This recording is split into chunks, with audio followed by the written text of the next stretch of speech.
Hello à tous et bienvenue dans cette nouvelle vidéo. On se retrouve aujourd'hui entouré, mais vous ne voyez pas parce que j'ai bien fait les choses, de cartons un peu partout parce qu'on est en plein déménagement, d'un cappuccino à moitié froid parce qu'on est en plein déménagement, d'un bébé qui fait la fête parce que lui il est bien au chaud, et d'un mois d'octobre où on se pèle les miches alors qu'on est qu'au début du mois. Donc autant vous dire qu'on a hâte d'être dans l'autre maison. Vous penchez un peu je trouve.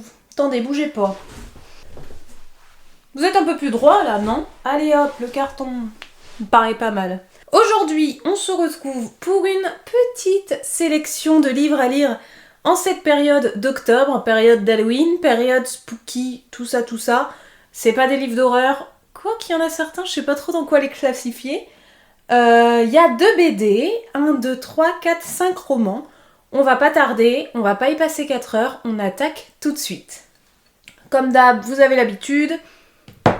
J'attrape par ordre de pile et pas par ordre de préférence ou je ne sais quoi d'autre. On commence par les 2 BD qui sont sur ma droite. La première que je veux vous présenter, c'est... j'ai le tome 2 parce que le tome 1 appartient à ma nièce et que je lui ai rendu. C'est Sorceline, donc là c'est le tome 2, La fille qui aimait les animonstres. C'est de Sylvia Douillet et Paola Antista et ici c'est chez Vent d'Ouest. Regardez-moi la beauté de cette BD. C'est une BD pour enfants. C'est une BD que ma petite... filleule de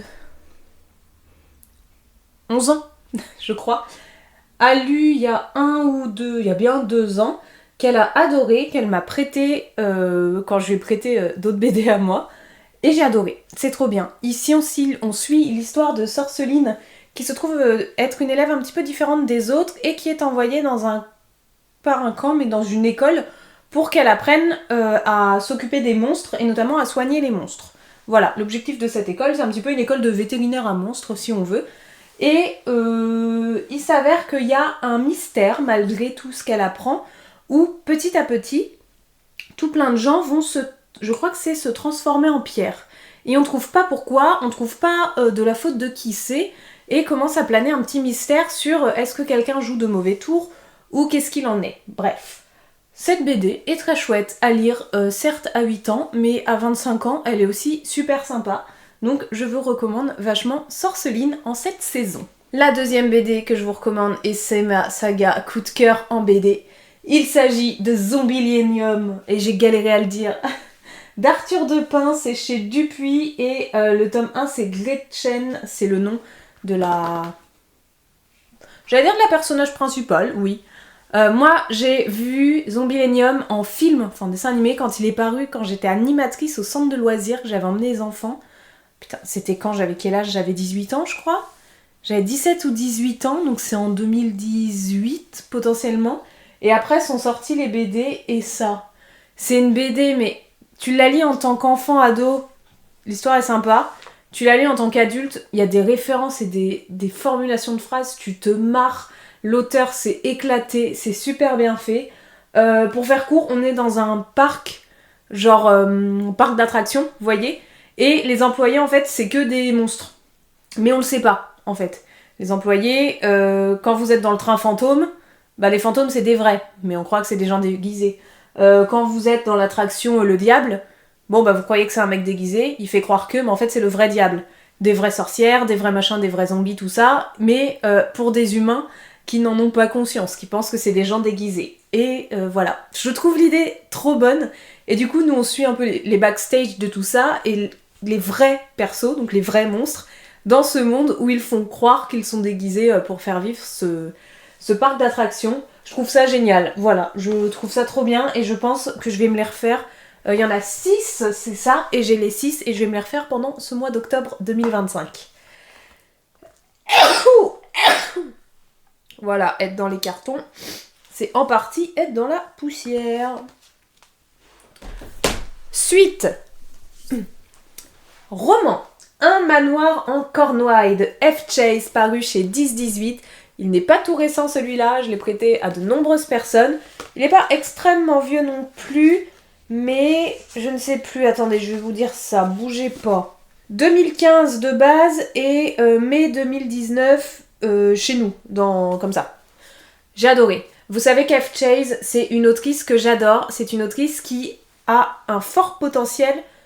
Après, je trouve qu'elle fait toujours la même chose, mais pour le moment ça me plaît, j'en ai pas 3 tonnes non plus, de savoir mettre les parallèles entre un passé et un présent, et savoir relier, trouver des points à relier petit à petit au fur et à mesure du livre, pour se dire à la fin, ah mais tout est lié. Ça, elle a un talent d'écriture, cette autrice, pour ça que j'adore. F. Chase, elle a un amour pour les manoirs.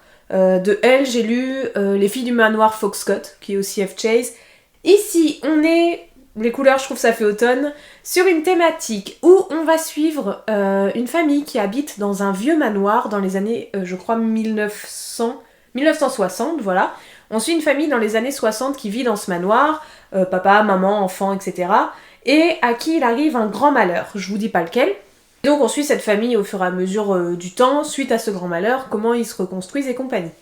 En parallèle de ça, on suit une jeune femme, je ne sais plus comment elle s'appelle, Lorna et son fiancé John, qui cherchent le lieu parfait pour se marier. Et Lorna, allez savoir pourquoi, elle est très très très attirée par ce manoir, elle ressent un truc, ça lui donne très envie, elle a très envie de s'y marier, donc elle va là-bas, elle va rencontrer les propriétaires du manoir, et elle demande si c'est possible de passer quelques jours ici pour voir si elle peut, si ça peut être l'endroit idéal pour se marier ou pas.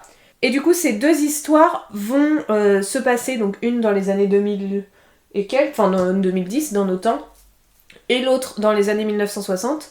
Et petit à petit, elles vont se mettre pas forcément à se rapprocher, mais à créer des liens. Des lieux vont apparaître en commun, enfin, je vous en dis pas plus, mais c'est trop bien fait.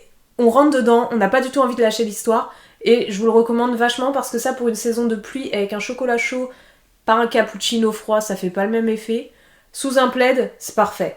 Un livre un peu plus spécifique, c'est La Ronde de Nuit de Bora Chung, c'est chez les éditions Rivage, et ici on va suivre une gardienne d'un musée un petit peu spécial qui va nous raconter toutes les rondes qu'elle fait la nuit et toutes les histoires de chacune des œuvres ou des pièces dont elle dispose. Et chacune des œuvres ou des pièces de ce musée ont des histoires un petit peu...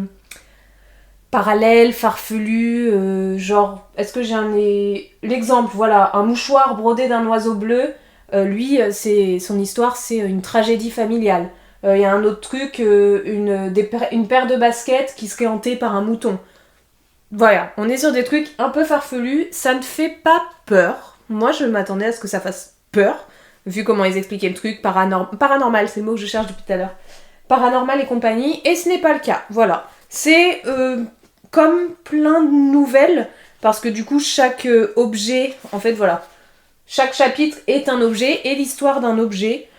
C'est sympa, c'est sympa parce que ça change, donc je voulais l'intégrer ici parce qu'on est quand même sur du paranormal, surnaturel et compagnie, et ça a totalement sa place je trouve pendant le mois d'octobre, mais surtout ça change, et je pense que ce livre peut avoir sa chance. Ce livre m'a été envoyé par la maison d'édition Rivage, voilà, je tiens à le préciser, parfois j'oublie, c'est pas volontaire, ni involontaire, c'est que des fois ça me sort de la tête, mais celui-ci m'a été envoyé par la maison d'édition Rivage, que je remercie en vidéo si jamais quelqu'un qui travaille là-bas regarde cette vidéo à ce moment-là. Voilà. Bon, ensuite, les prochains livres que j'ai sélectionnés, c'est de mon auteur favori de tous les temps depuis 2 ans, 3 ans, 4 ans, je ne sais pas quand je l'ai commencé. Michael McDowell. Vous savez que j'ai lu les Blackwater de Michael McDowell, je vous en ai fait une vidéo dédiée, je vous en parle constamment. D'ailleurs, je les ai pas pris là, mais vous pouvez prendre et lire tous les Blackwater en ce mois d'octobre, c'est parfait. C'est parfait. Mais je vous en ai sélectionné d'autres. J'ai sélectionné, oh la beauté de ces livres, et en plus, attendez, je fais un parallèle quand même, parce que sinon, le 31 octobre 2025 sort L'Amulette, nouveau livre de Michael McDowell. Enfin, Michael McDowell n'est plus, donc n'écrira plus de livres, mais il est en train de se faire éditer chez les éditions Monsieur Toussaint Louverture, petit à petit, traduit en français. Et là, le 31 octobre sort L'Amulette, donc j'ai trop hâte, je vais le précommander et je vais absolument le sécher. Bref, parenthèse faite, n'achetez pas l'amulette, laissez-moi-en. Je vous ai sélectionné Les Aiguilles d'Or de Michael McDowell chez Monsieur Toussaint Louverture. Regardez-moi la beauté de cet ouvrage. C'est des livres de poche qui sont donc un peu plus chers que les livres de poche plus conventionnels qu'on peut trouver, entre guillemets. Celui-ci est donc à 12,90 €. En revanche, ce sont des livres de 500 pages malgré tout et avec surtout un travail éditorial de dingo. Voilà, je les aime de tout mon cœur. Donc, on est en 1882, on est à New York, on est dans un quartier ultra craignos, où il y a beaucoup de vices, où il y a beaucoup de charlatans, où il y a beaucoup de meurtres, où il y a beaucoup de vols, enfin bref. On est dans un quartier terrible de New York et on va suivre plusieurs personnages. Parmi ces personnages, on va suivre une famille... Je sais pas comment la décrire, attendez. On va suivre une famille avec des enfants, des parents, des oncles, des tantes, qui ont chacun leur personnalité, qui voient chacun les choses de leur propre œil, et ont tous des magouilles dans ce quartier-là. Magouilles qui parfois sont des magouilles très réglo, et qui parfois ne le sont pas du tout. On a notamment un monsieur qui est pasteur, et son fils qui donc veulent essayer de faire en sorte que tout se passe bien dans ce quartier-là. On va suivre aussi Duncan et ses neveux, je crois, qui est donc un juge qui veut essayer de rétablir l'ordre dans ce quartier, mais est-ce qu'il va bien y être accueilli? De quelle manière? Par qui? On ne sait pas trop. On va rentrer dans les profondeurs de ce quartier, dans les maisons les plus sombres, parmi les personnages les plus intrigants, les plus dérangeants, les plus malfaisants, et va s'en suivre une hécatombe terrible, mais extrêmement bien faite. On n'est pas sur de l'horreur, mais on n'est pas sur quelque chose d'ultra fraîche non plus. C'est ce genre de roman que je pensais pas aimer et qu'il fait extrêmement bien. Ça commence d'une certaine manière et ça ne va qu'en empirant. Mais en empirant pour résoudre des choses. Et je trouve que l'auteur a un talent avec ça où on se dit « Oh punaise, oh punaise, oh punaise » et puis finalement « Bah ouais mais en même temps, et bah ouais mais en même temps ». Donc je trouve ça pépite, celui-ci, mais en fait je vous les recommande tous. Faudrait que je réfléchisse auxquels j'ai vraiment surkiffé. Les Blackwater j'ai adoré, mais parmi tous les autres, parce que j'ai tout lu hein, pour le moment, tout ce qui est sorti chez Monsieur l'Ouverture dans cette collection-là, j'ai absolument tout lu. Je ne sais pas lequel je mettrais, franchement celui-là, il est un peu... mais il fait vraiment partie de mes préfs, à voir si je le mets pas juste après les Blackwater. Je vous montre les deux autres. Dans les deux autres, on a Cathy. Celui-là c'est une dinguerie. Celui-là c'est une grosse dinguerie. Il s'appelle Comme ma mamie. Je lui ai prêté, d'ailleurs, elle l'a lu en entier. Elle me dit, franchement c'est trop bien, mais j'en veux pas d'autres de lui parce que c'est horrible. Mais elle a kiffé quand même. Et ma grand-mère, elle est difficile en lecture.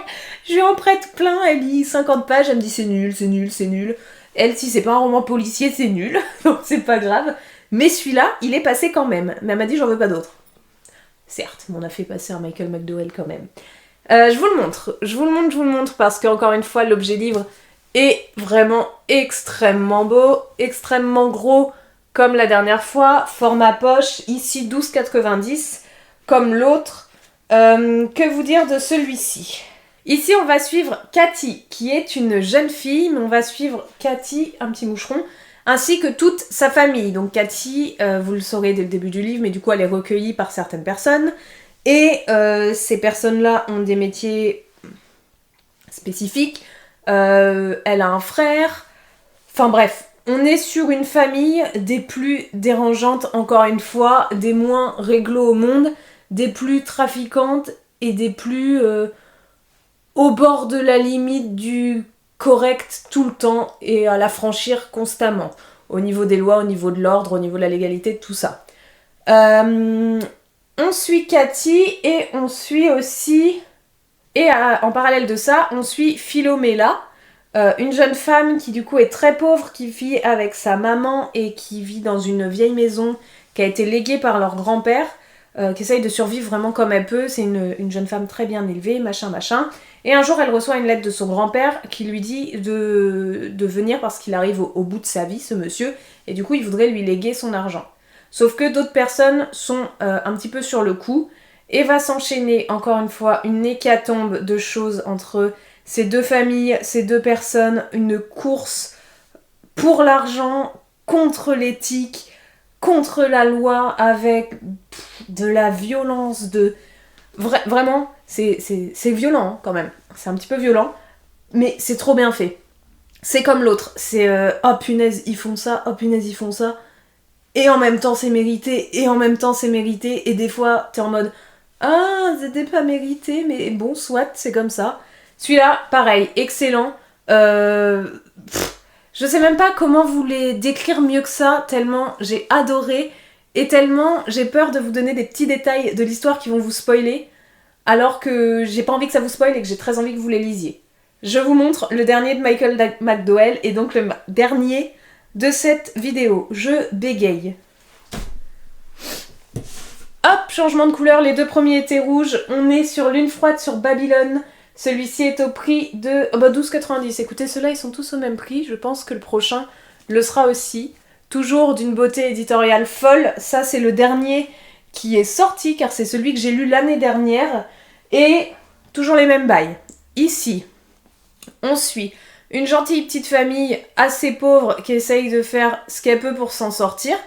Voyez-vous, on est dans un petit village. Et en parallèle de ça, une famille plutôt aisée qui s'en sort vachement bien.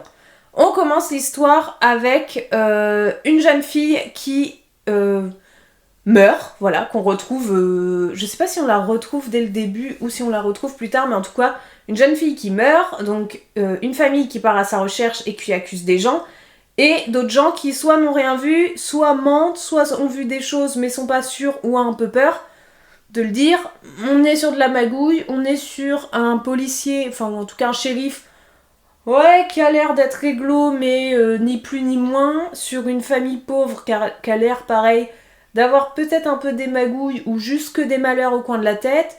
Celui qui est accusé, bah on sait pas trop, finalement il a rien fait de spécial, quoique peut-être qu'il a fait un truc, et ça part en hécatombe, encore une fois. On suit un petit peu tout ça, on part dans des délires, il y en a un qui vrille rapidement, il y en a une qui vrille rapidement, ça part en cacahuète, ça commence à flirter avec la loi, voire à la dépasser totalement, ça magouille en dessous, ça creuse des trous, un délire de malade, mais extrêmement bien fait. Celui-ci est un peu plus paranormal, dirais-je, que les autres, quoique il est plus paranormal dans le sens où dans celui-ci on retrouve un personnage qui...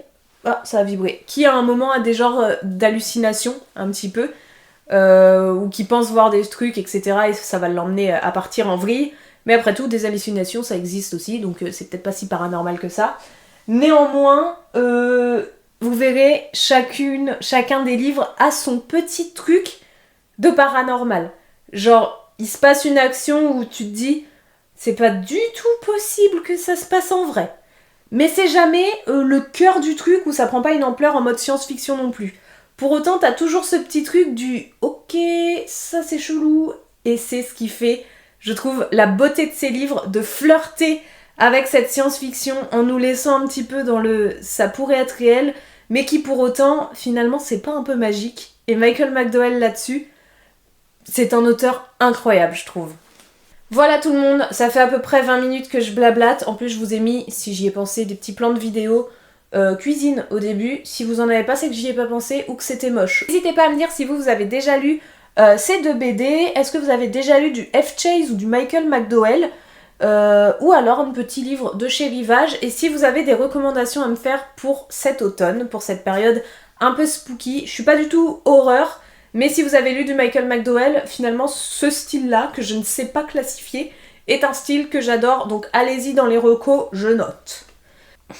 Sur ce, n'hésitez pas à vous abonner pour soutenir mon travail, à mettre un j'aime et à laisser des petits commentaires. Sur ce, je vous souhaite bonne Halloween, c'est bientôt. joyeux Noël, bon anniversaire, bonne Saint-Valentin et à très bientôt pour une prochaine vidéo. Ciao!